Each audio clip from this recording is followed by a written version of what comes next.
Mayor, I'd like to call the regular meeting of the Elmwood Park Mayor and Council for October 6, 2011 to order at 8:04 p.m. On roll call, Councilmember Scarpani. Here. Castiglia. Here. Conboy. Here. Winston. Here. Work. Here. Monsino. Here. Mayor Moore. Here. We have a quorum. Will everyone please rise for the turn flag salute? Oh God, our Father, we ask you to bless our meeting which we trust to your fatherly care and protection. Please remove all selfishness and prejudice from our hearts and plant in a keen sense of justice and a greater love for you and our neighbor.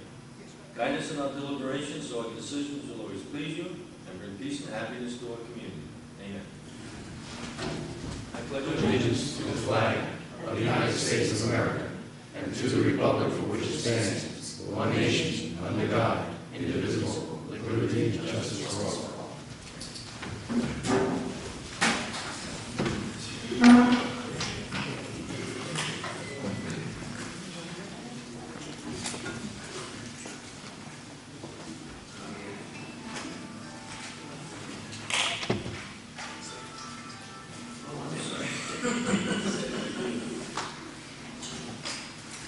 Whereas Chapter 231 of the Public Law of the State of New Jersey requires the commencement of each meeting, state by the presiding officer, now therefore be advised the meeting requirements of this meeting have been met by posting an annual notice in the record of Hackensack, Aaron Woods of Woodland Park, by posting such notice in the office of the Borough Clerk as well as the public place within the municipal building, and by notifying the interested citizens. Said notice to be posted on January 1, 2011.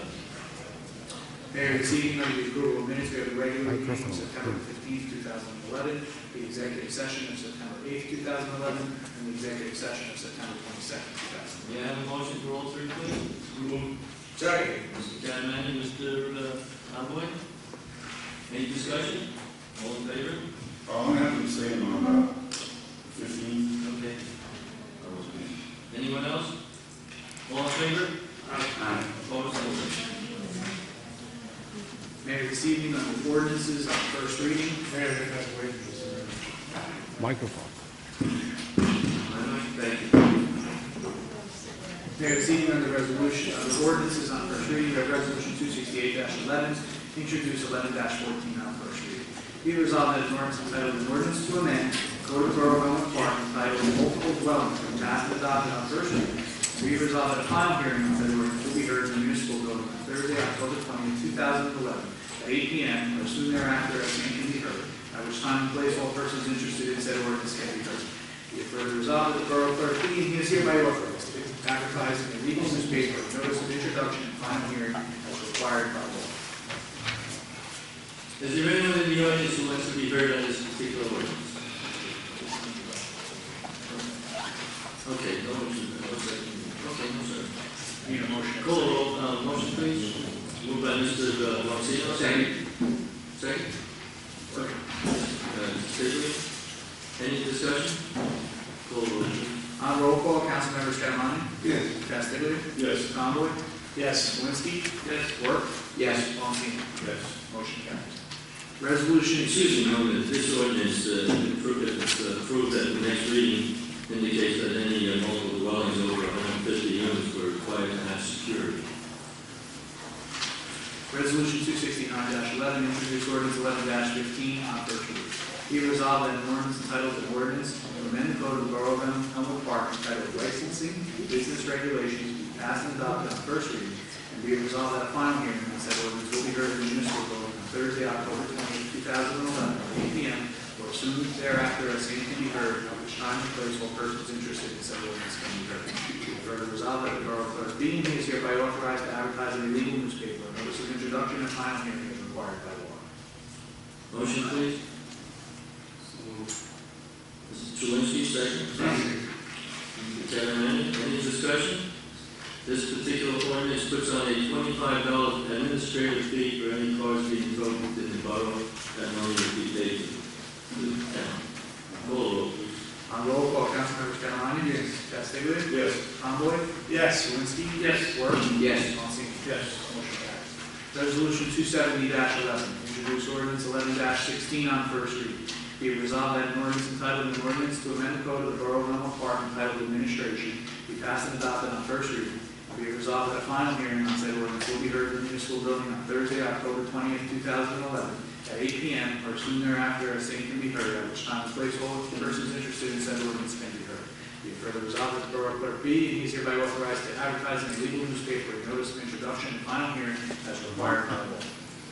Motion, please. Moved by Mr. Zelinski, second by Mr. Paulson. Discussion?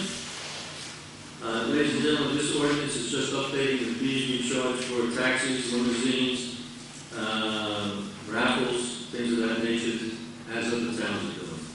Call roll, please. On roll call, Councilmember Scarmani? Yes. Castiglia? Yes. Conboy? Yes. Zelinski? Yes. Work? Yes. Motion carries. Resolution 271-11, introduced ordinance 11-17 on first reading.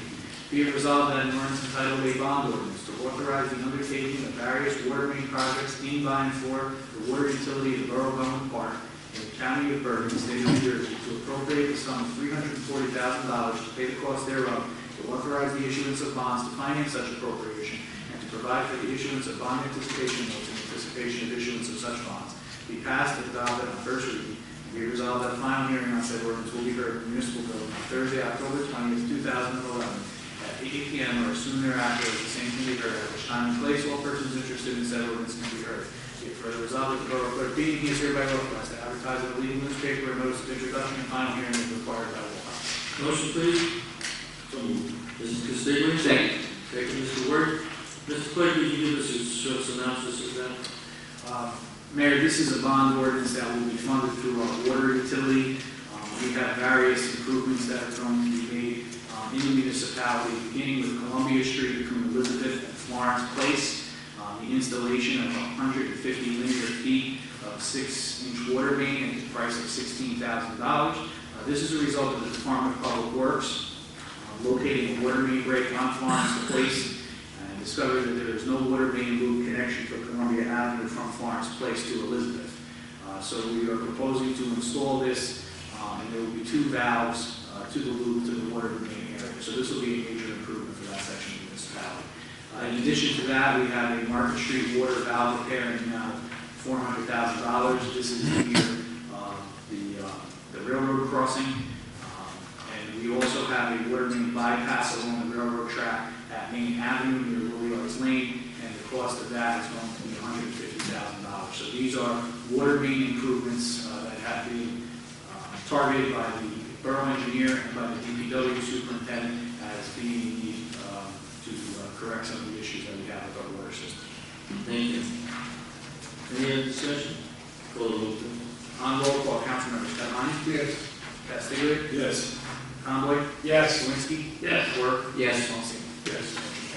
Resolution 272-11, introduced ordinance 11-18 on first reading. Be it resolved that an ordinance entitled a bond ordinance to authorize the making of various public improvements and the acquisition of new information technology equipment in by and for the Borough of Elmwood Park, County of Bergen, State of New Jersey, to appropriate the sum of $365,000 to pay for the cost thereof, to make a down payment, to authorize the issuance of bonds to finance such appropriation, and to provide for the issuance of bond anticipation notes in anticipation of issuance of such bonds, be passed and adopted on first reading. And be resolved that a final hearing on said ordinance will be heard in the municipal building on Thursday, October 20th, 2011, at 8 p.m. or soon thereafter, the same can be heard, at which time and place all persons interested in said ordinance can be heard. Be it further resolved that the Borough Clerk be and he is hereby authorized to advertise in the legal newspaper a notice of introduction and final hearing as required by law. Motion, please. So moved. Mr. Lozino, second. Second. Mr. Word, any discussion? Mr. Castle, could you give us another short synopsis of this? Sure, Mayor. We have, this is a multi-purpose bond, and this is somewhat unique to the way we adopt bond ordinances here in the Borough of Elmwood Park. Traditionally, we do one per project. In this particular case, we're combining a series of projects to save on costs with regard to bond counsel. Number one, we are going to be purchasing new servers for the municipality. Our servers have long lived their life, each exceeding a 10-year period, and we do need some improved information technology equipment, so that will be incorporated in this bond ordinance. In addition to that, we will further work towards demolishing the Sinkhole Paint Building, which is located at 144-160 Van Riper Avenue. That is incorporated in here as well. And the lion's share of the dollars that will be appropriated in this bond ordinance are related to improvements to the sanitary sewer system, which we obviously know is an area that needs to be addressed based on the results of Hurricane Irene and the effect it had on some of our residents. More specifically, along Market Street, 3 manholes will tie into a gravity main to an abandoned force main. The amount of that portion of this project is approximately $14,000. Since the sewer pumps were replaced at the sanitary sewer pump station at Market Street and Boulevard, the sewage flows west on Market Street with a greater velocity, and due to the greater flow, sewage in the Market Street, on Market Street, starting between Slaughter Dam Road and Market Street, eventually affect properties along Market Street, where sewage from the buildings cannot enter into the main because of that additional velocity. So we're proposing to excavate and abandon the force main on Market Street west of River Drive, and see if the pipe is sufficient to divert some of the sewage flow and provide additional capacity for that flow. So that's one of the projects that we will be undertaking. In addition to that, there will be improvements to the Roosevelt sewer main. That is about a $26,000 project. There's a 90-degree bend in that sewer main at Bank Street and Roosevelt Avenue. So that will be improved and repaired. And then we will be purchasing 2 Muffin Monsters, which are pumps at the pump station, approximately cost of $40,000, and also some additional emergency repairs, which are located throughout the municipality at a cost of approximately $140,000. Any other motion in discussion? Call the roll, please. On roll call, Councilmembers Capani? Yes. Castiglia? Yes. Conboy? Yes. Zelinski? Yes. Quirk? Yes. Alstino? Motion carries. Mayor, this evening under the consent agenda, we have Resolution 273-11, payment of bills, Resolution 274-11, confirmation of checks, Resolution 275-11, confirmation of payroll, Resolution 276-11, emergency chapter 159 highway safety grant, in amount of $5,000, Resolution 277-11, emergency chapter 159 highway safety grant, in amount of $4,000, Resolution 278-11, emergency chapter 159 drunk driving enforcement fund, $30,482.18. Resolution 279-11, emergency chapter 159 recycling tonnage grant, in amount of $14,166.06. Resolution 280-11, emergency chapter 159 H1N1 grant, $10,000. Mayor, those 5 emergency chapter 159s is the insertion of unanticipated revenue into the 2011 budget to offset costs from grants that the borough has received from various initiatives. Resolution 281-11 is to approve cancellation of failed checks. Resolution 282-11 redeem third-party tax lien KCC Promise Lands LLC. Resolution 283-11 redeem third-party tax lien for Saver Lien Services. Resolution 284-11 refund recreation account. Resolution 285-11 refund cash performance bond in the amount of $4,560. Resolution 286-11 refund cash performance bond check to tell $1,000. Resolution 287-11 refund permit fee in the building department in the amount of $1,555. Resolution 288-11 proclaim put the brakes on Fatalities Day, October 10th, 2011. Resolution 289-11 appoint temporary code enforcement inspector in the building department Brian Butch. Resolution 290-11 endorse Bergen County Community Development Grant improvements at Fleischer's Brook South of Cape Avenue. And Resolution 291-11 authorize the mayor and borough clerk to execute a settlement in the matter of 351 Molnar Associates LLC versus the Borough Common Club. Motion, please. Moved by Mr. D'Agostino, second. Mr. Castiglia, any discussion? Mayor, if I may, with regard to Resolution 289-11, just for the council's edification, we had brought in an emergency hire, a temporary inspector, to replace an employee who was out of injury.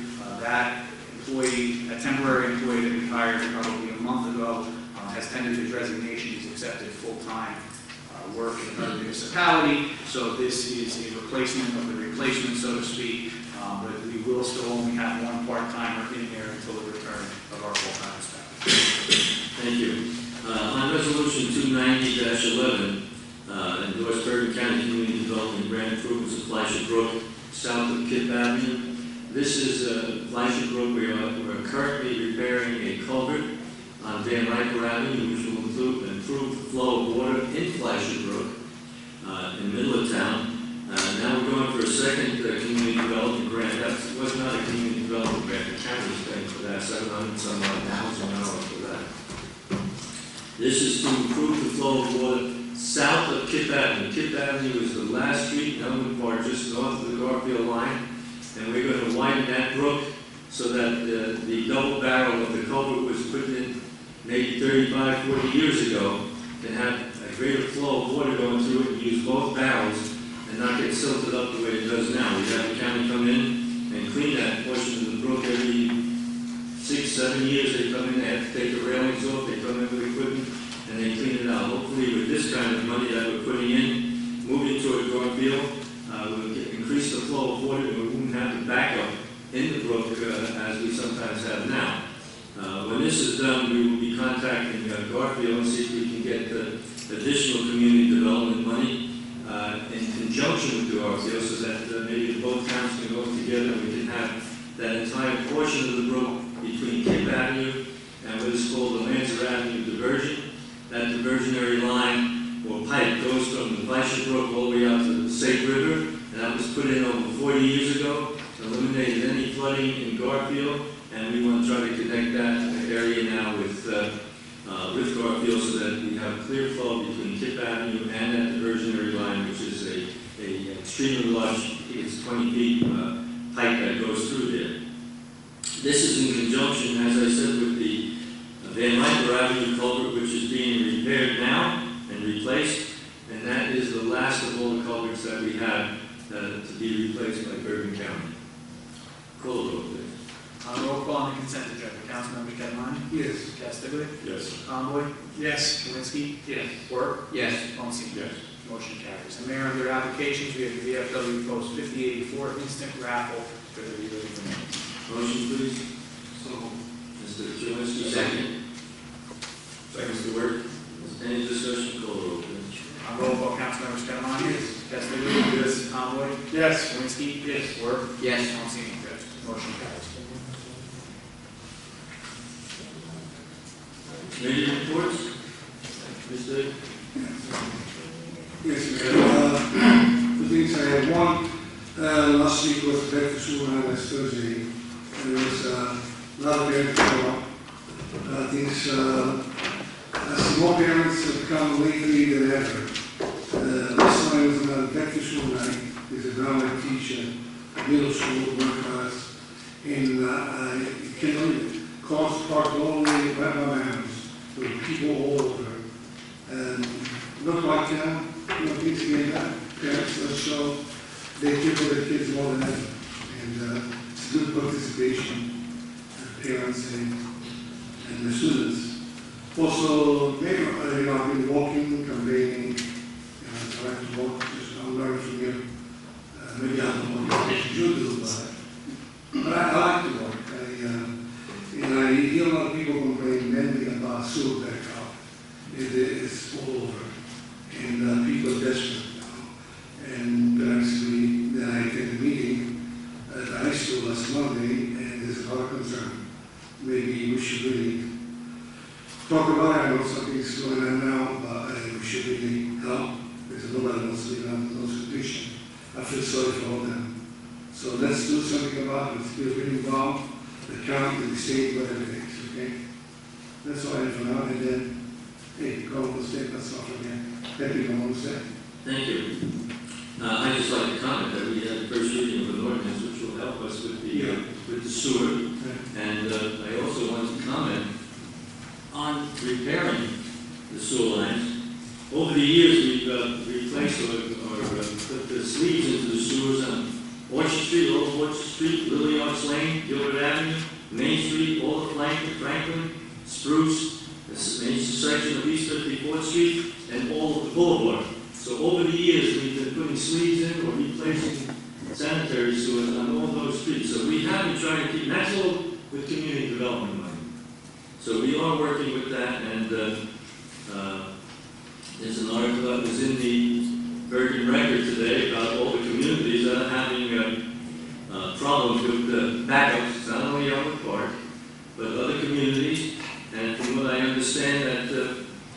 the major problem that we have. Mr. Truinsky's in the business, so maybe he can help us out on it. Too many people have their sanitary sewer lines, or their sump pumps, going into our sewers. Now, if you get 50% of the people in town, and many people have sump pumps, they put it into our sewer lines. You can't take care of that flow. It's just too much. None of our pipes, none of our pumps malfunction. There was no problem with any of the pipes, just too much in there. So I'm going to bring up at the next council work meeting the possibility of having an ordinance so that any new house that's constructed in town will have a shut-off valve on any utility below the street, such as the toilets in the basement, things of that nature. And we will look into the possibility of some of the towns, and we are presently doing it. Anyone who comes in for any type of building permit, the building department has permission to go through that whole house to see if in fact they have an illegal sump pump or where the sump pump is being released, where the water is released. If it's going into the sanitary sewers, we're going to have a problem with that. So we're working on that. But that seems to be the major problem with sanitary sewer backups. Too many people have this. It's amazing, as Mr. Catamania has indicated, he's campaigning. I just walk a little faster than he does. I've been walking all through town. I'm surprised at how many people have sump pumps. And I don't see too many outlets going to the street. So maybe all those people are going with sump pumps going into the catchway, into the sanitary sewer, which is a problem. Also, Mayor, there's complaint about the pump going by the Selene there. And, the pump station, they pump the water or the sewer to the street, and it's embarrassing. They're looking to get a bigger pump for that area too. It's not the malfunction of the pump, it's just a stronger pump, and if that doesn't happen, you get even more sewage backups. Mr. Chewinski? This month is Breast Awareness Month. That's what the pink is for, and the National Breast Awareness Month. Also on October 12th will be National Bully Day.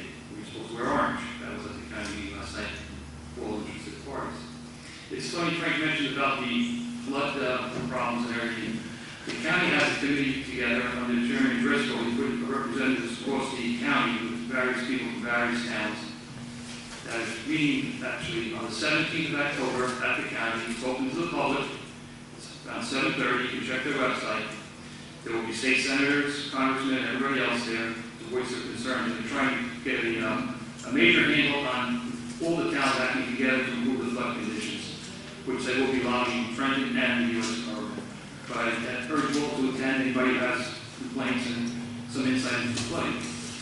I don't know, Mayor, you are right about the illegal sump pumps. Sump pumps are not allowed to discharge into sanitary sewer. What we found after the last storm, when the rains were over, and Mr. Chewinski, would you explain the difference between the sanitary sewer and the stormwater? Stormwater flows directly through your rivers, through those catch basins. Sanitary sewers go into a countywide regional facility where it's processed, and then the effluent is let out, and the sludge is taken out. The two don't mix together. From heavy rains like we've had, where our sewer became overflowed to the streets, the bottom in the river. And it's just like the same things in Hoboken and all the other towns. But we did find in the last storm, after the rain subsided and waters were going down, people were still getting groundwater into their basements for many days after. Our sewer system was still inundated with these flows. Because, you know what, like I said, some pumps go on and you can't put them back into the ground. I understand that because the ground is saturated. Just going to wind it back in your basement. So it's dumping illegally into the sewer system. It's not that the sewer system can't handle it, it's our stormwater can't be handled at this time. All right, on another note though, Mayor. I need to learn more about what you just said, sir. So comments from the public, I'll open it to the public, please. I attended the school board meeting last month, and I was a little bit surprised that the council was accused of grandstanding, as someone said there. And the reason I bring it up here is because there's no press at that meeting, there's no TV at that meeting to get it to the citizens of this town. Listen, none of this council is against education, we're spending on education. But in this economic climate, I was outspoken about it, as I've been many times. I even asked if we looked into redoing the fields that are there, redoing the stands that are there, whatever we can do to save money in this climate, and do it slowly. This is what I'm asking, and toward the taxpayers. And that's basically what it is. But to say we are grandstanding, we're not grandstanding. We're just trying to get the message across so people come out and voice their concerns. And that's it there. Thank you, Mr. Staley. Yes, Mayor. We had the planning board work meeting last night. This going to be pretty short. Down at Sealed Air, it's just an exchange. The food service that they have in there, down in their basement, the section for the building, that's just changing hands. There's not much going on in town as far as building. The karaoke shop over on Market Street, everybody remembers that, it's been closed up for a while. There might be a retail resale shop coming in there, kind of where you can buy used furniture, lamps, things from houses, household kind of goods. A resale shop. Also, the main one that I found most interesting, Elmwood Cooperative Apartments over by Route 4, by Broadway and River Drive. They're going to be adding a parking lot now. They're going to be increasing their parking by 21 spaces. Interior. So it's going to get some cars, out of the area into their interior parking. I wish there was some other sites in town that could also do that, but right now with the economy, it's kind of tough. But 21 spaces there will help out quite a bit. Also, we know the road resurfacing is coming up. You see the construction crews out there doing curbs. They're doing the handicap ramps. Once that's all finished, which will probably be in about another 2 weeks, then they're going to start our road repaving program. Once again, some of the roads would be Elmwood Terrace at Donor Ave. This work should be starting in about 2 weeks.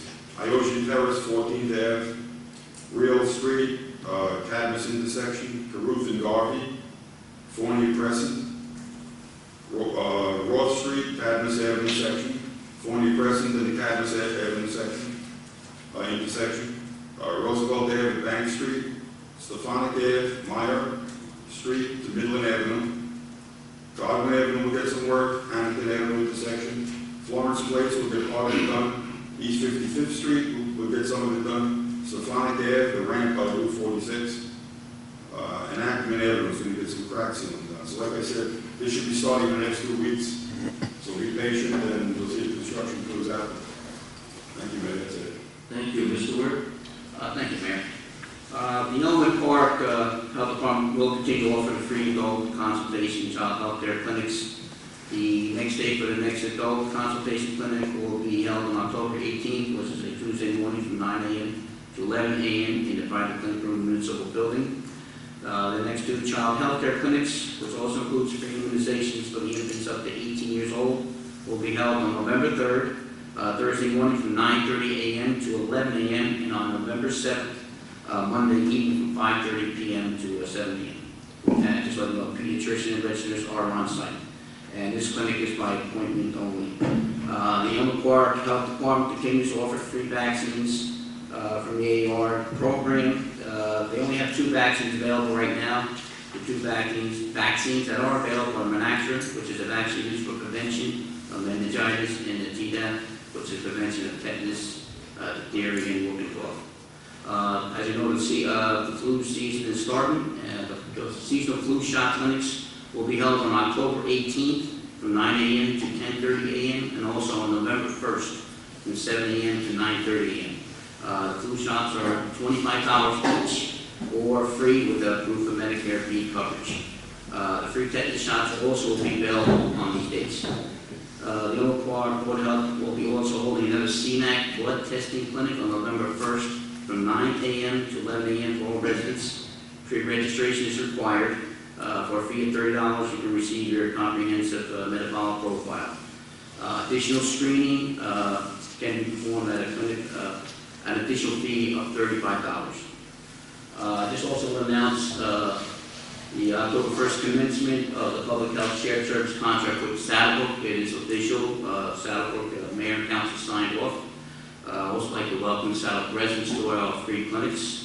and hopefully they can enjoy the savings that our residents have enjoyed with these free clinics.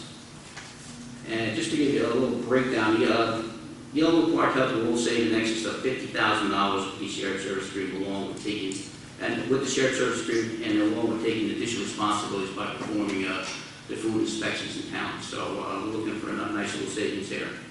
And also wanted to know that New Jersey Medicare B is introducing a new wellness program. Basically, you have some information here. It's for Medicare B individuals to be enrolled over 12 months. It gives you highlights of free and reduced cost medical exams, certain tests that are available through some physicians. So if anybody wants these brochures, they're available up here, and you can get them in our health department. But basically, these provide nice savings for our seniors. Thank you, Mayor. Thank you, Mr. Conklin. Thank you, Mayor. First, I'd just like to remind folks that might be here in the audience that own a business. If you haven't joined our chamber here in town, please do. The chamber is meeting. The Chamber of Commerce is growing. It seems like every day a new member signs up. Another business here in town. The chamber is meeting next Tuesday at 7 p.m. at the old Elmwood Barn, which has now been reopened, which is called the Twisted Elm. So that is next Tuesday at 7 p.m. I just want to remind the council, I have some good news for you. In a little less than 4 months, we'll be starting another budget cycle.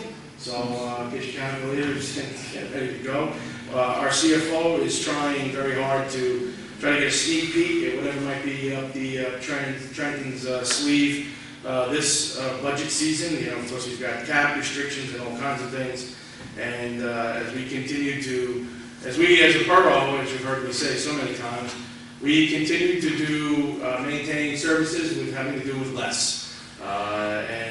Less monies, less people, but we keep trying to keep our borough running at 100%. So we'll just let you know, heads up, in less than 4 months, then the budget cycle will begin. Some updates at the Recreation Center. I just want to remind folks, if you'd like to still be a part of it, for grades 5 through 8, it's a 6-week session. The crafts class is underway, but you can still get in on it if you like. Again, something that's been very successful for the last couple of years. Our seniors really love it. Our 50 and over. They're going to be having a harvest dance again. This is October 18th. Don't forget to get in so you can reserve your spot. Again, they'll have music by Peter Lieberman, a real favorite with our seniors of our community. So get out. This day every year, this keeps growing in numbers. It's well over 100 folks now attend. It's a nice night out and so forth for our 50 and overs. The Halloween parade, the annual Halloween parade is coming up again on Wednesday, October 26th. Prizes, gifts, everything else for grades for 1 to 6-year-olds and 7 to 12-year-olds. Again, check that out. See the flyers around town or in our local paper. That is coming up as well. Unfortunately, I have 2 items that I'd like to bring up on the recreation front that seems to be a similar, same old story. I really don't know what else to say anymore, but just report what's happening. We've had a very successful wrestling program at the Recreation Center for decades.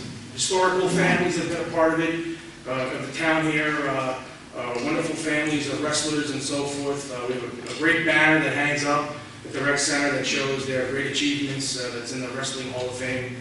And our recreation director was working close with our volunteers. We rely on volunteers.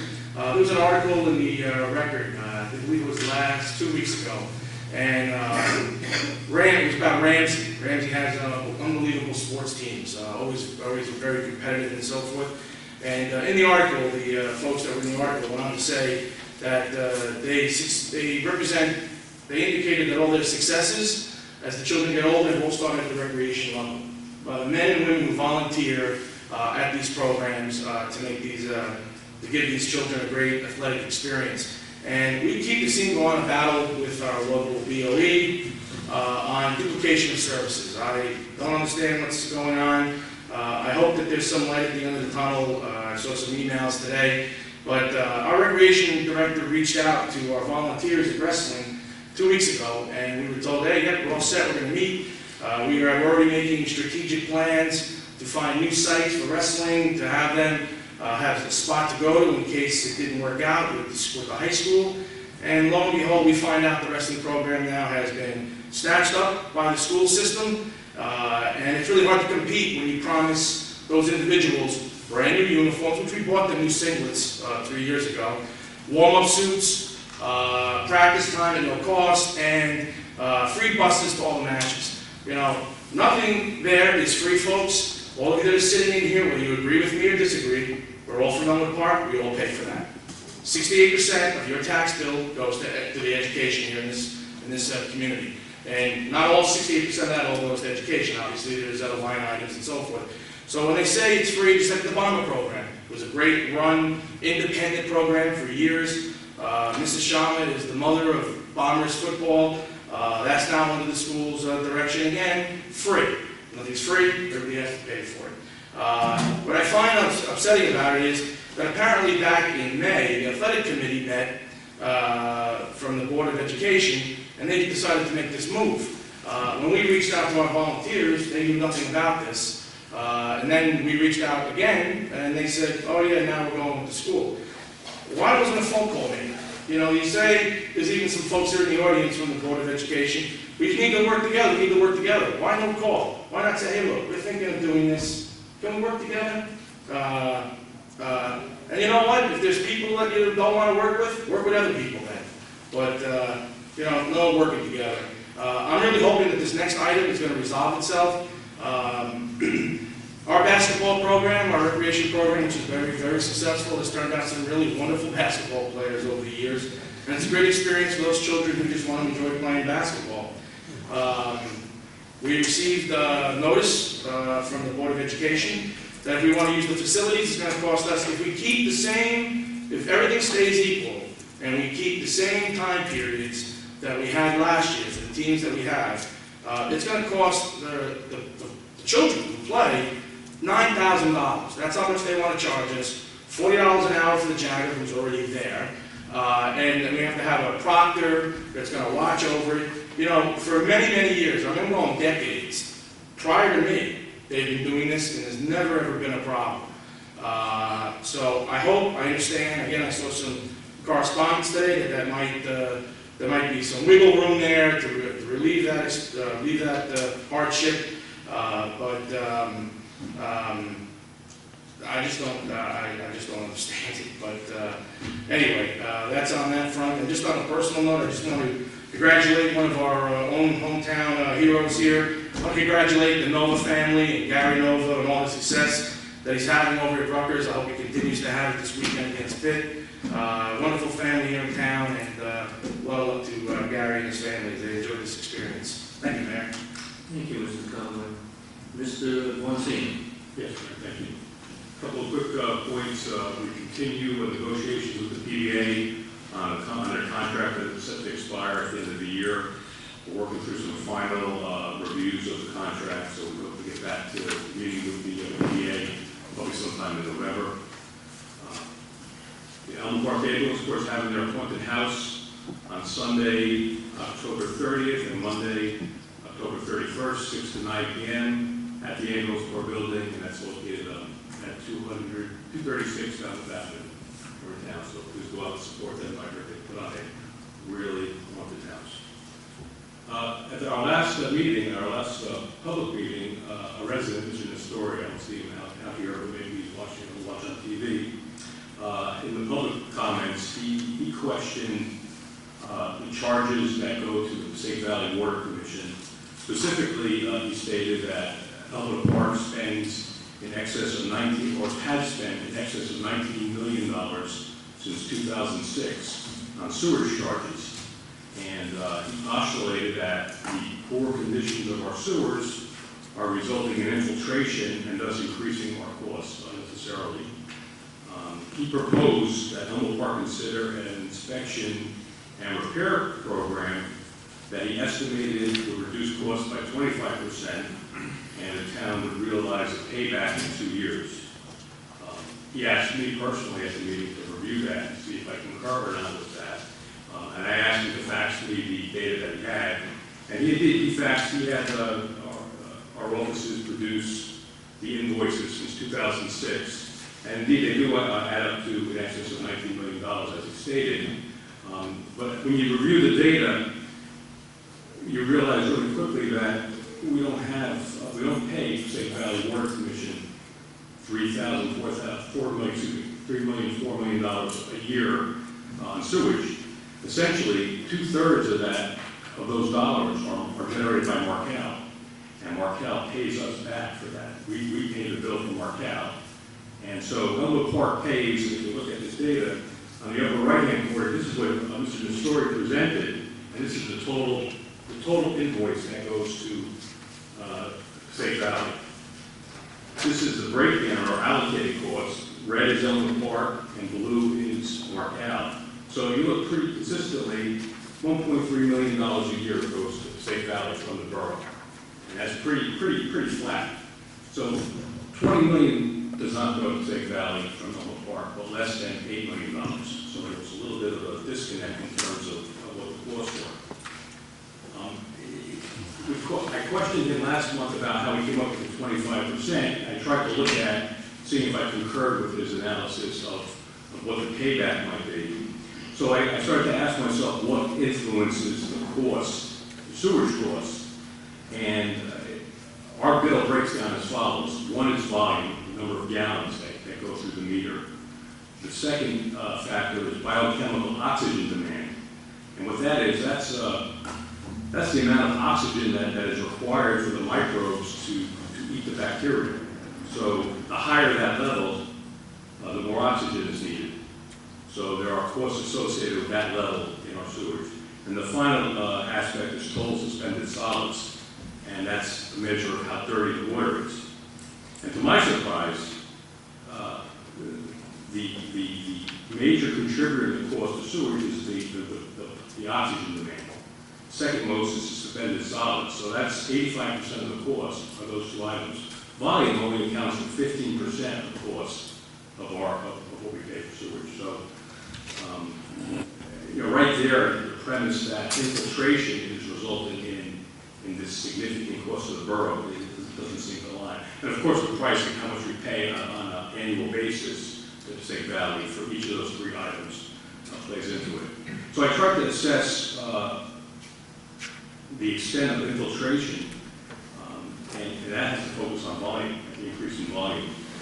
And so I assume that the volume is constant, the number of households remained unchanged, and I assume that the rate is constant. And I assume the only variable would be rainfall. So I looked at the historical rainfall in New Jersey over the six-year period that Mr. Nestori presented, and the average rainfall was 50 inches in New Jersey, but it only deviated by 10% over the course. The max was 10% deviation from the average. So it didn't seem significant. The other thing that, and I'm not an expert here, but it seems like infiltration would work to counter the oxygen demand and the suspended solids. So it almost seems like it might be a wash. If there were more water in it, the major cost would go down.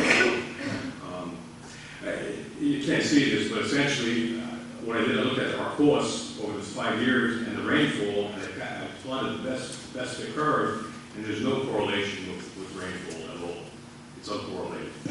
So I went back to his financial analysis. He assumed 25% savings based on $20 million at a 2-year payback. So I infer from that he would plan a $2 million inspection and improvement program to save that $1 million a year for 2 years. But we only pay $1.3 million a year. And if I use that 10% rainfall deviation, that would only be $130,000 a year. Payback would be 15 years at best. And considering that volume is insignificant in terms of the cost, or the least significant component, I would think we'd probably save maybe 2%, not to 25%. So he's not here now. I know one else is probably calling. I'll go over it. I think to the mayor's point, infiltration is really the illegal sump pumps and people putting water directly into the sewer system and making the supply improvements are the things that we want to tackle as the mayor tonight. Thank you. I'd just like to comment and indicate that according to the Bergen record, year-to-date, the precipitation is about 60% higher than it was the same time period last year. So we're getting 60%, approximately 60% more water, more rain this year than we received last year. What Mr. Lomzino indicated about us paying Markel's bill, that happened about 5 or 6 years ago. The state passed a law on that. And what they preferred, Markel, which was the company at the time, was delinquent in their taxes or payment of the water bill, sewer bill.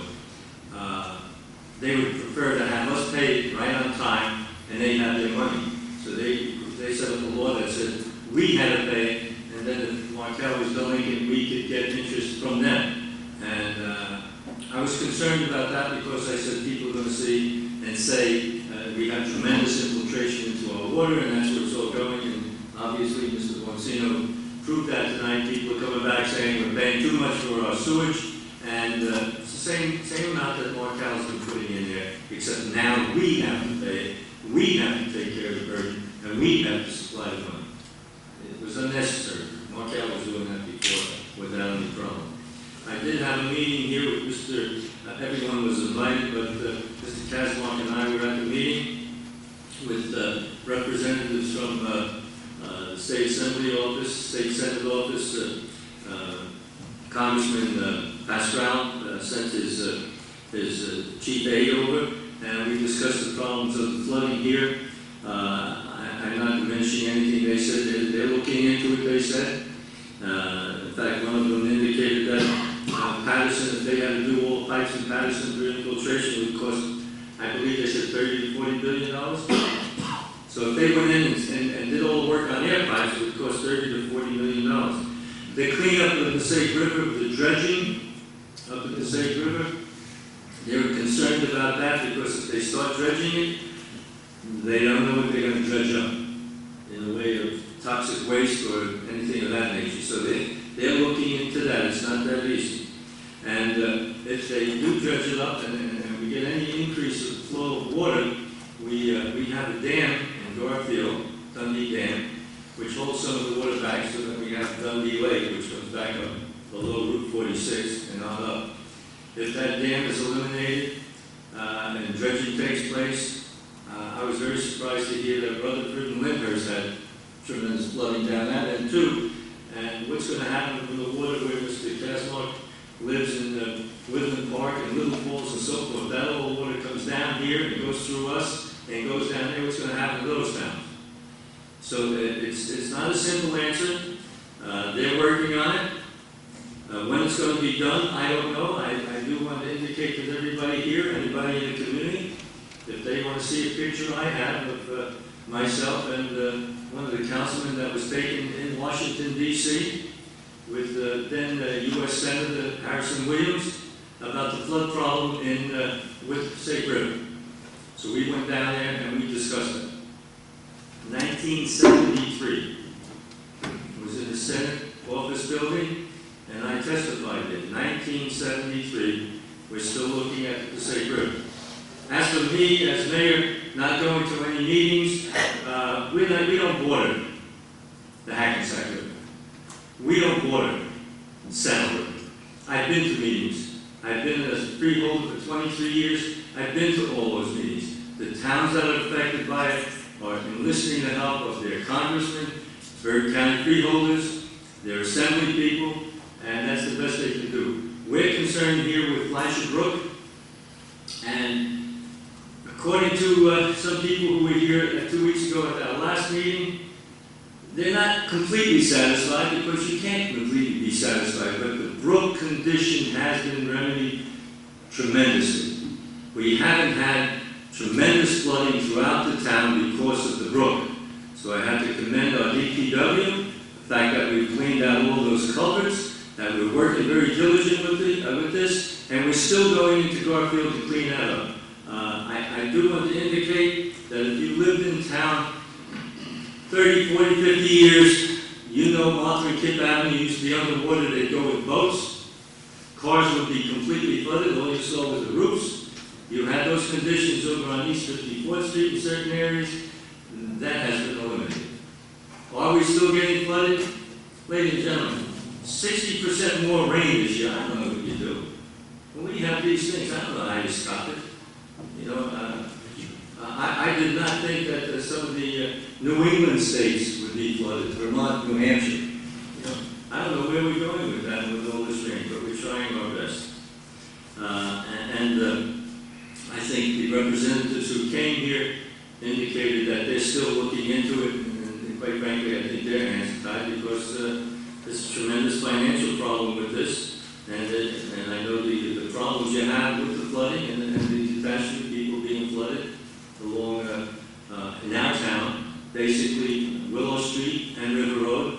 I'm not sure, but I think some of those people are now looking to FEMA to buy their house out, which I don't say is a good idea, but they get flooded every 100-year storm that comes along every 5 years.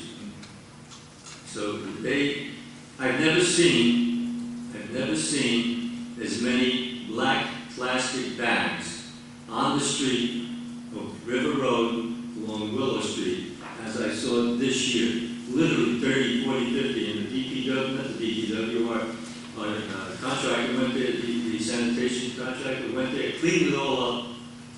I was absolutely stunned when I went back the next day. They were all out there again. So those people suffered tremendous losses, basically 5 or 6 houses. If there's anyone in the audience who wishes to be heard, please come to the podium. Give us your name and address. Not as young as I used to be, takes me a minute. You're not kicking field goals to the Giants anymore. My name is Estelle Mandello. Pull it down a little bit. Thank you. Estelle Mandello, 36 Franklin Street. Before I ask my question, I want you to know, Mayor, that my sump pump goes into my backyard, onto my driveway and out that way. Just to let you know. I have a couple of questions, but my first question is just a yes or no answer, but I'd like to ask each member of the mayor and council. The last couple of storms that we've had. Yeah, I'm sorry. Okay, from Irene, after Irene with the thunderstorm we had and all the rain that we've had since then, I'd like to know if any of you had raw sewage back up into your homes. Councilman? No. No. Councilman? No. Councilman? Mr. Mayor? I'd like to answer that. I think we understand what a tragic situation it is to get raw sewage in your home. I don't think if we had it or if we didn't have it, that we would think less of trying to help people out who have raw sewage. Well, I'd just like to know whether you had any raw sewage. No. Councilman? Not during the storm, but I have 2 oak trees in front of my house that do block my sewer drain, and we've had sewage in the house. Well, not during the storm. No. Not this current storm. So you had, not this current, but prior, okay. Councilman? Nope. Councilman? No, just have to replace my roof, that's it. Okay. I want you to know, just as a statement, this is the 7th time. I've lived here 7 years. It's happened twice this past month. 7 times I have had raw sewage back up into my basement, my basement, which is a family room. This last time, never mind the cost, that's something else.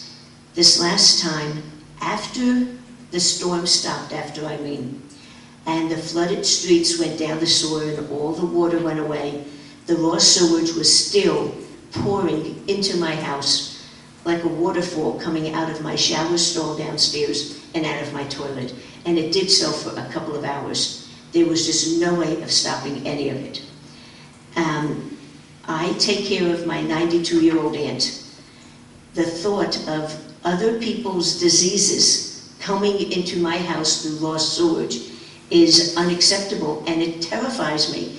She's bedridden. The only thing wrong with her is that she had shingles, and she's still very healthy, but I want her to stay that way. And all of the odor, and because I didn't have 5 feet of sewer water in my basement, I couldn't get a company to come in right away because God knows there were people in Wayne and Patterson and other areas in Elmwood Park that had so much more. So I had to live with that odor, spraying Lysol.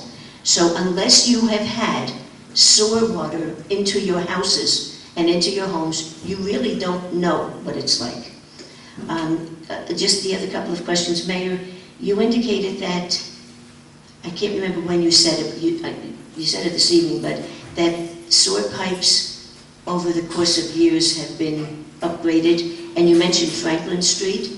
I live on Franklin Street, and nothing has changed for I don't me. think it was on your section of Franklin Street, it was on the east side of the boulevard. Okay, and I'm on the You're on the west I'm side. on the west side, so the west side, nothing has been done there. This is with community development money, and we can only use community development money in certain areas of town that register as lower income. Franklin Street has lower income. And you don't have to answer One that. portion of it did. It's been, this year it changed again. 2000, when the 2010 census comes out, that'll be redirected again.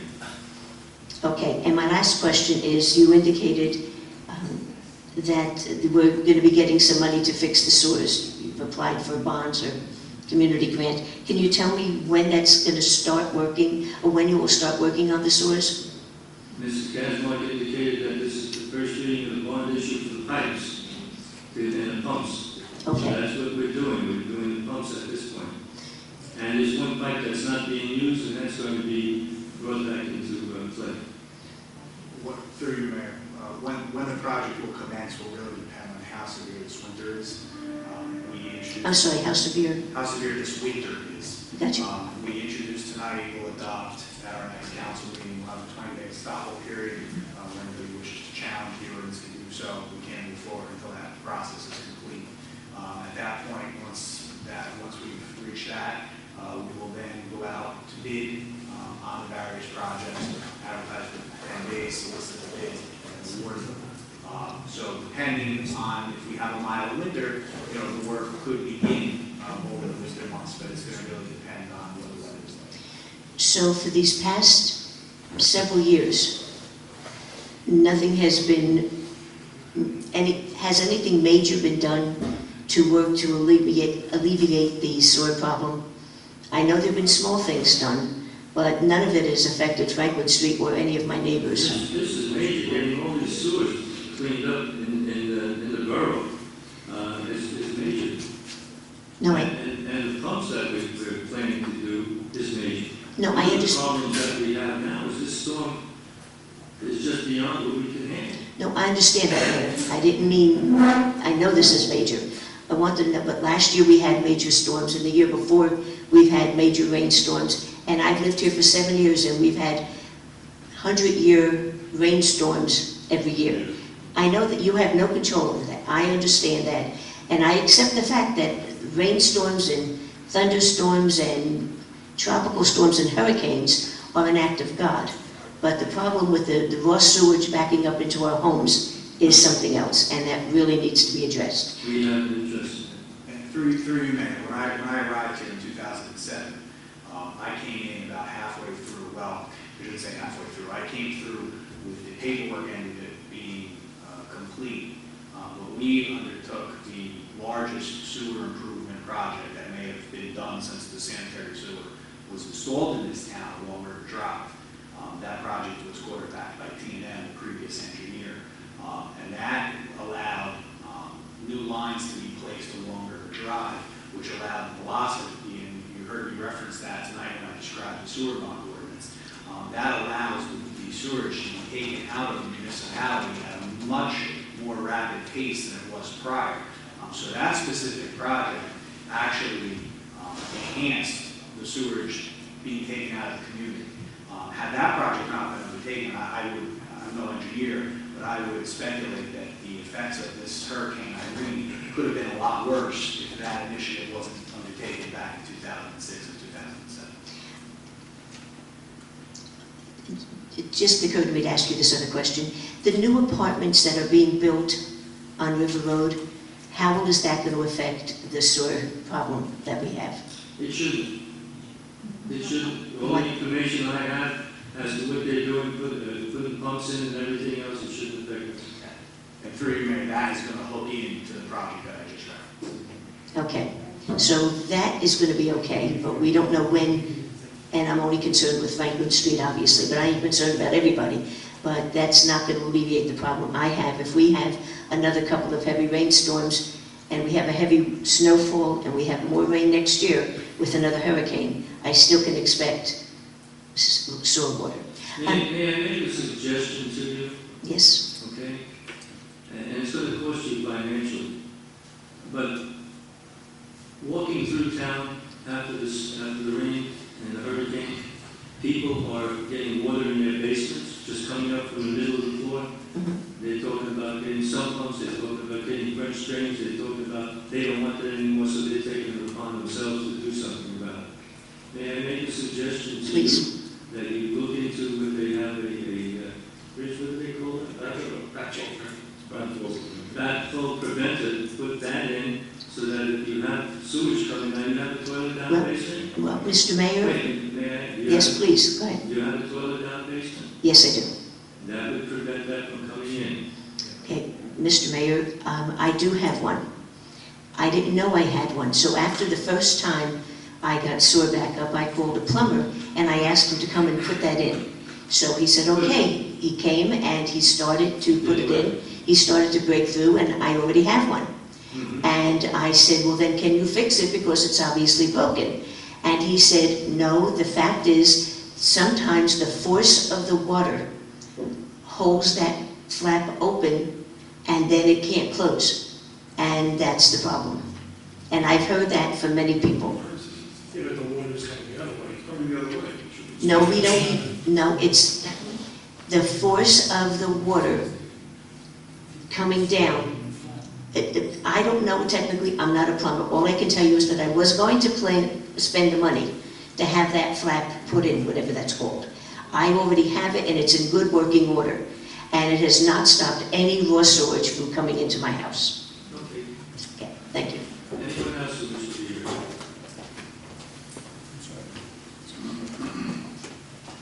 Good afternoon. I'm sorry I spoke earlier, I did not know the protocol. We have your name and address for the record, sir. I'm Maggot Gabriel. I used to live at 874 River Drive. As of August 30, my home was deemed unsafe and I was kicked out due to sewage backup. I'm here to state the story in facts and where we're at with my family. I came to this town in 2003. I purchased this home that needed a lot of work. I invested because I live in town and work in town. Did you say, excuse me, did you say your address is? 874 River Drive. And right next to Willow Street? It's right over here. Next to the gas station?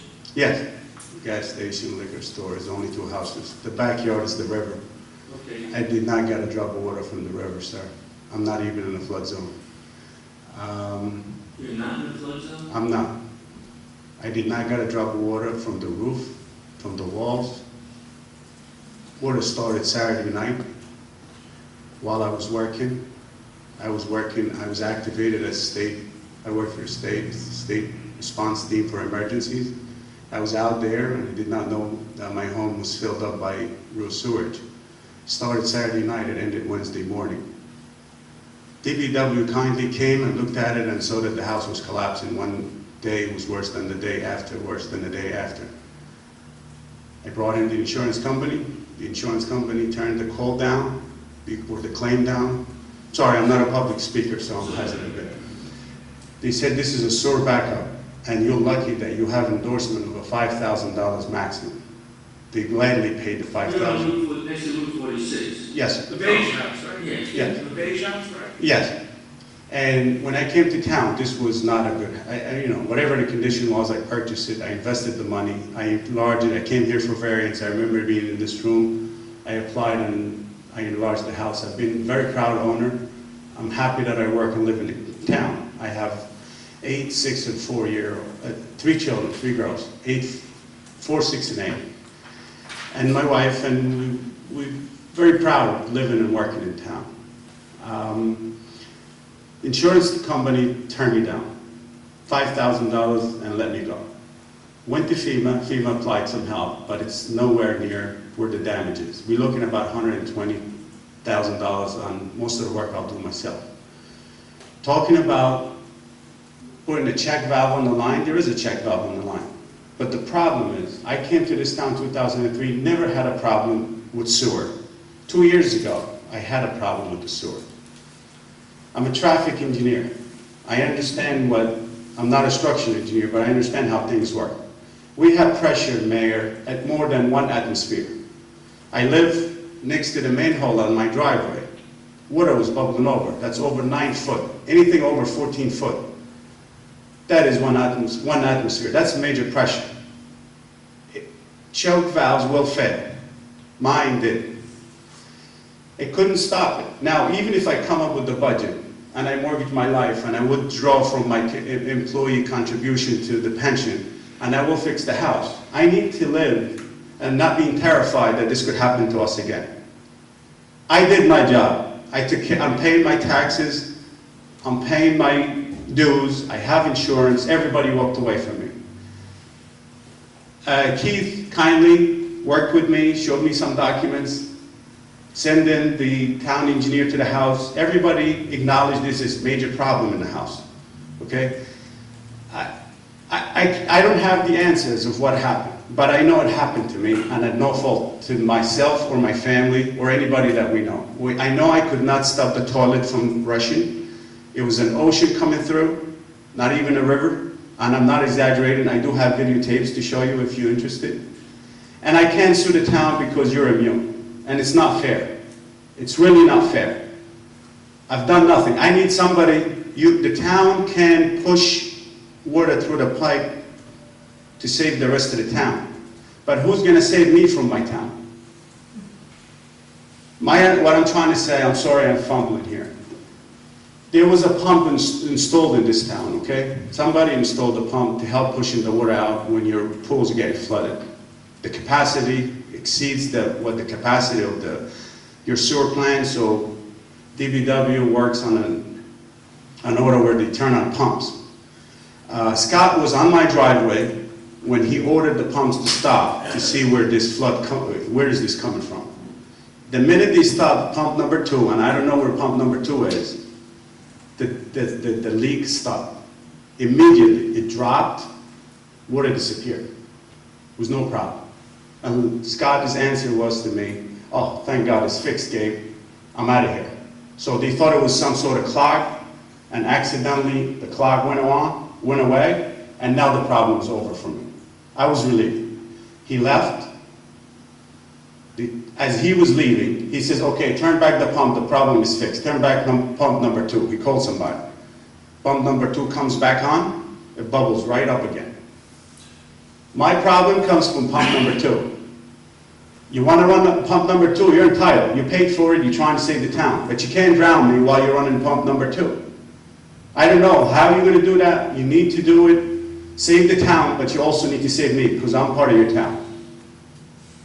And I'm not complaining, and I appreciate your kindness for listening to me, but I've been desperate. Since August 30, I'm not home. Our neighbors here, building department, they're not kind either. I have to defend myself now how to get back home, and I don't have the funding for this. Trying to get an architect wants $7,000 to draw me a plan of how to get back to the house. I was not ready for this, sir. Nobody's ready for $120,000 bill when the insurance company that I thought I have a policy to protect me walked away from me, and they call it a sewer backup. I don't know where to go. FEMA give me what the FEMA will give, but it's not enough to make me whole again. And I don't want to sue anybody. I'm not here to, no matter what I sue. I went to an attorney, he told me, there's no pot of gold at the end here. Just save your headache because the town is going to hide behind immunity. That's honest truth, he told me that. I'm not interested to sue anybody. But at least if I fix my house, I need the town to fix the sewer. And I'm not asking to fix the world. Just when you run your pump number 2, don't drown me in the process. We will check with our engineer about pump number 2 with our superintendent. This council did meet specifically on your problem, and we're looking into it. As for the building department, I know they gave you a condemnation on your house that was withdrawn because, where were you going to go? So they rectified some of that problem. We understand your problem and we're working with it. I'll let you know what the engineer says about your particular problem. We know about it. We all sat here at a meeting and discussed your problem. The engineer's going to get back to us. That's all I can tell you, if anybody wants to comment. The only thing is, I'm still not home, and this eats me up that I drive back and forth. I just go pick up the mail. I still live in town because I don't want my kids to be deprived of going to their own school. To tell you the truth, as far as I'm concerned, when I found out about your house, I was absolutely stunned because of all the water-related problems in this community. I never expected your house to have that kind of a problem. Only 2 years ago. It's been there. I've been there, that house has been there for 80 years, according to the town records. Yes. I've been in it since 2003. I know where every nail in that house is. I've done it myself. I built it myself. I took so much pride. Anytime you stop by and see the pride of It's a ownership. nice looking house, we understand that, we understand your problem, and we're trying to do whatever we can to do it. In fact, Mr. Chewinski indicated that there might be a way of lifting up the back of the house, but you want to, Oh, there's a way to open the floor back up, but we took a look at that house that night with the police chief. Okay. They weren't there. I have two questions, of all those bathroom renovations down in the basement, the lower level there, when you moved in, No, we renovated with permit here. I mean, those bathrooms were never down, really. Were those bathrooms a little grade that, not basement down, that level? They dropped. But before Saturday of the hurricane, this was perfectly level ground. No, I understand it, but I saw, you have a walkout basement. Yes, That lower basement level, that's way down below the road. right. Were those bathrooms, the original, when you moved in 2003, are they down? Yes, Okay. Yeah, but they do have a way of shoring up the house and pumping up wherever's sure. foundations back. Right. you know, what I'm going to do, if I may, there may be some other people who want to be very, if you want to get in touch with Mr. Chewinski after the meeting, or come in, talk to our engineer, we can do that. All right. I just wanted to get it out because, We're not unaware of your problem. okay, thank you. Anyone else who wishes to be heard?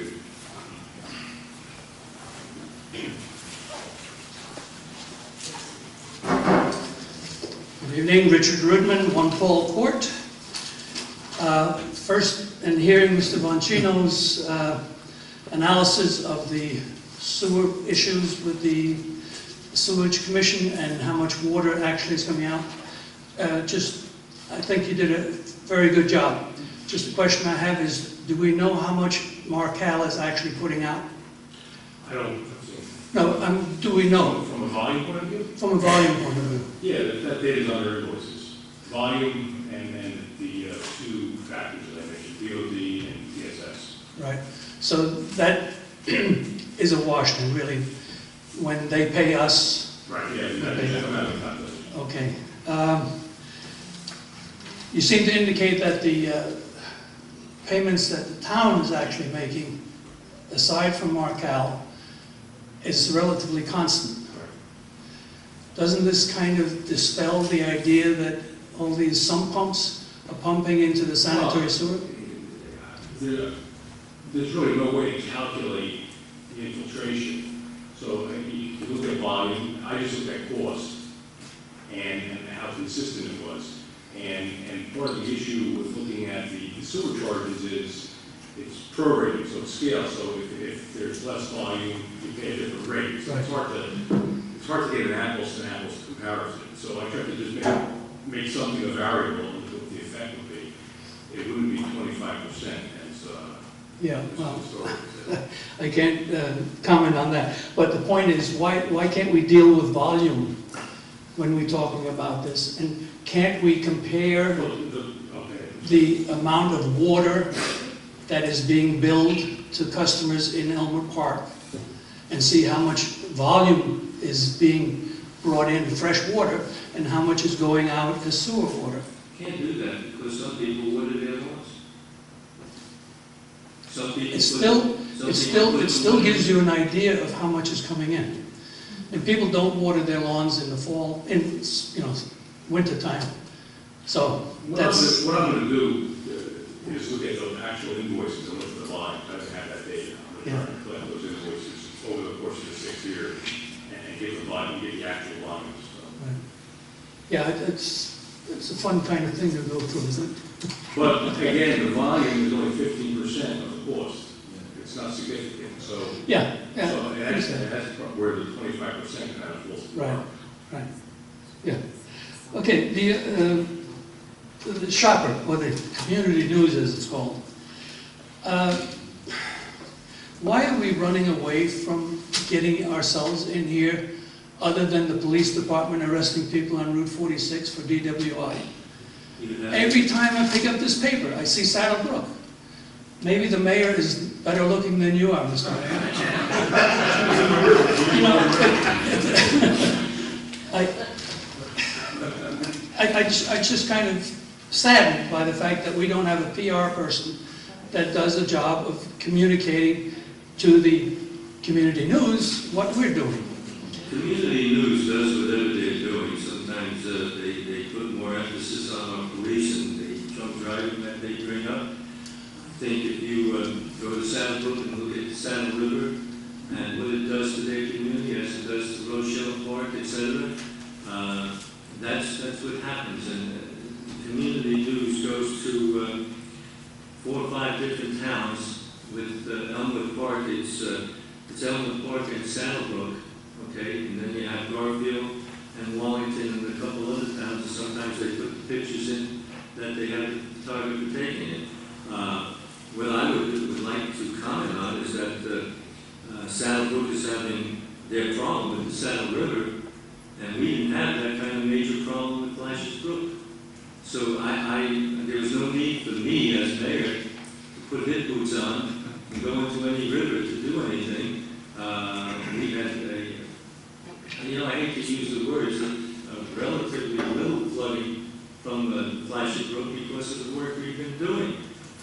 Mayor Chamberlain, who is a good friend of mine, has had problems with Saddle River for years. Lodi has problems with Saddle River for years. I grew up in Lodi.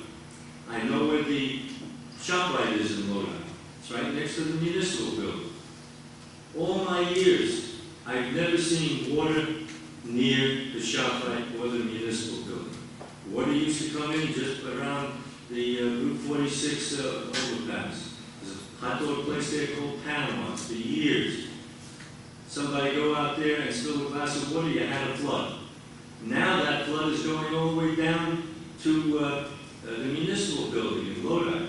And I would suspect that when they built the ShopRite, they put all the federal funds, they cleaned that whole area up, all the way back to this building, Panama's that I was telling you about, that they weren't going to get floods like this. Why would ShopRite build a building here or rent a building, whatever they're doing, if they know they're going to get flooded over here? I never saw the streets like that. So I guess in a circumventing way of Mrs. Chamberlain, Mayor Chamberlain going out there and doing it and not us, I don't think it's a publicity thing for me to go out. I think it is for her to go out and stand in the water and to do it. Our brook receded very quickly after the storm. Yeah. The squeaky wheel gets the oil. And the Passaic River is an issue. No, squeaky wheel, I just mentioned a little while ago, but I went back in 1973, and we're still waiting. That's a lot of oil. Right. It's just like waiting for the sound barriers to come in. That's been 14 years. It's like waiting for the parking lot that we wanted to put up over here. We had everything ready to go, the state ran out of money. We had everything ready to go with the sound barriers, the state ran out of money. You know, I don't know what they're going to do with Saddle River and Wallington. What I would suggest they do, stop building in northern Bergen County. Because the more they build in northern Bergen County, all that water comes into Saddle River, goes through Saddle River, Saddle Brook, goes through Lodi, goes past Felician College, and the West Up gets inundated in Lodi.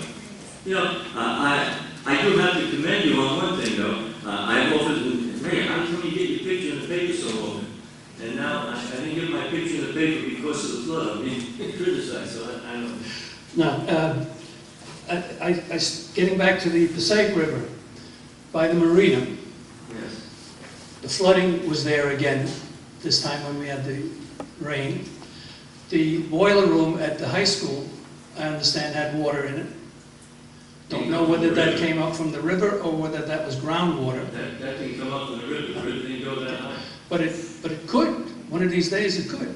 It could. Right. I'm not saying it can't. It's never gone that far before. I don't know how far it's going to go up. I don't know how far it's going to go up. I was absolutely astounded riding along River Road and looking at some hedges or shrubs that are right alongside the riverbank and seeing plastic bags 6 or 7 feet high. And I looked at that because obviously I didn't see it when the road was closed. Right. But when you look at it, you say 7 feet high, 6, 7 feet high on a plastic bag. I don't know what you do with that. I don't know what this town can do. I don't know what the state can do. I don't know what the federal government can do. You know, maybe what they should do, and just a thought, the Snake River comes down when it hits Willow Street, it makes a sharp right turn. I don't know, maybe some kind of barrier there to keep it going on. But I don't know if you put a barrier there to keep the water from going on Willow Street and River Road in that section, what it's going to do somewhere else. I don't know. But isn't this where the Corps of Engineers should be? I don't even want to talk about the Corps of Engineers because the Corps of Engineers has been designing things for years and we're still having a problem. Right. And I'm not angry at you, I'm just tired of the Corps of Engineers. They were supposed to, and I should keep quiet because the photographer didn't want to go home and watch the Yankee game. That's The all Corps of right. Engineers wanted to put a 12-foot and 24-foot tunnel from Lincoln Park all the way down to Newark Bay. You know, that never went anywhere. They're doing something that's smart now that I suggested when I was working with Dr. Al Philippon from the Sacred River Coalition. Buy up the homes. When people want to move out of those areas, buy the house. Give them a fair price, buy it, and get it out of it. They're doing that. But guess what? They're running out of money to do that. You know, so where do we go? Thank you.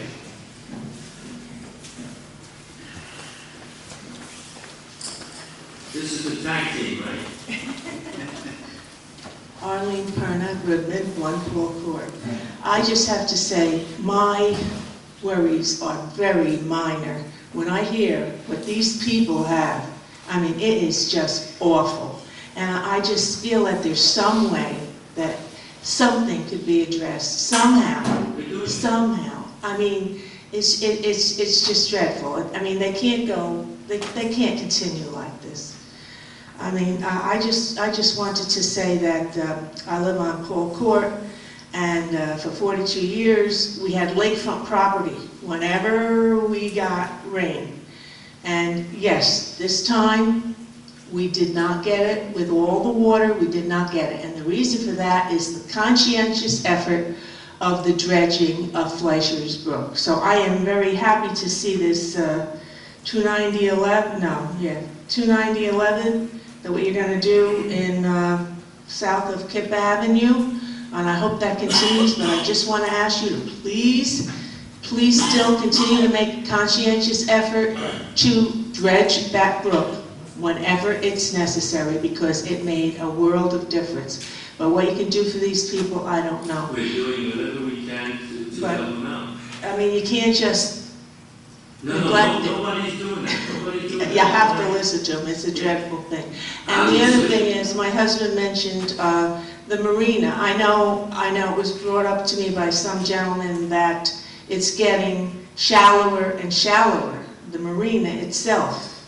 In other words, you can stand, it used to be deeper.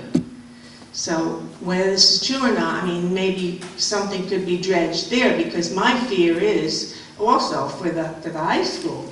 I mean, you know, look what happened to Fairlawn, to Memorial. I mean, you know, God forbid, that's all we would need on the Board of Ed. And just in Mr. Comboy, I believe your question about the custodial fees, et cetera, is being addressed. Yes, and I agree with you. As I mentioned, Yeah. there was some correspondence I saw today, and I Yes. hope that ends in a very Yes, 2 positive. gentlemen spoke at the last board meeting, and I think we were That's all. I receptive. agree with you. That's all. Okay. Thank you. Anyone else?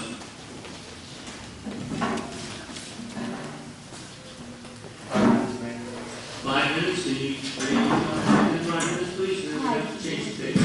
Oh, just quick. Good evening, everybody. I bought... Yeah, may I have yours? Oh, I'm sorry, Judy Caprio Garcia at 6 Polk Court, Elmwood Park, New Jersey. Just wanted to let you know, thank the good Lord Jesus, none of my neighbors on Paul Court flooded when we had Eileen, but I got 7 inches in my basement. I have an indwelling, unfortunately. And I bought the house that Jenny and George had built years ago that owned the George's Meat Market right in front of the house.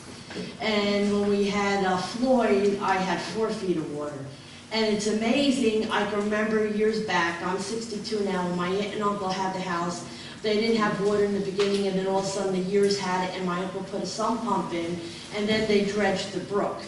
And then there was never no water. In fact, when I bought the house in '94, I was looking for the sump pump because it had gone from my mother when my aunt and uncle had passed away, and I had bought it through mother and daughter. She had inherited it. Never had water till Floyd. And then now I've been lucky until Eileen, we got the 7 inches. But it's like the water seems to come in with a force because I tried to pick up as much stuff as I could that, you know, can't get wet. And it's amazing, when I went downstairs, this stuff had already fallen on the floor. So thank God I'm not getting sewer. There was a hookup for a toilet, they didn't put it in here, but now everybody's talking sewer. I gotta check this out. And I haven't had a problem. And so I don't know what's, but me, I've put out 30 bags already and I'm still going strong. I'm by myself and I'm a retired nurse with bad arthritis. So it's me and the dog. And you know, the dog don't want to do anything, so it's me doing everything, and you know, it takes time. And that stuff is heavy. You're carrying this up like 8 stairs and stuff. And I mean, I'm no Einstein on this, but I somehow, water follows me. When my husband was alive, we bought a house in Wayne, which was potential flood area, basement above the ground. And in '84, we got hit with the 100-year flood, so lost everything. So water seems to follow me. You decide to move, let the community know. Oh, I'm telling you, it's in the Lord's hands.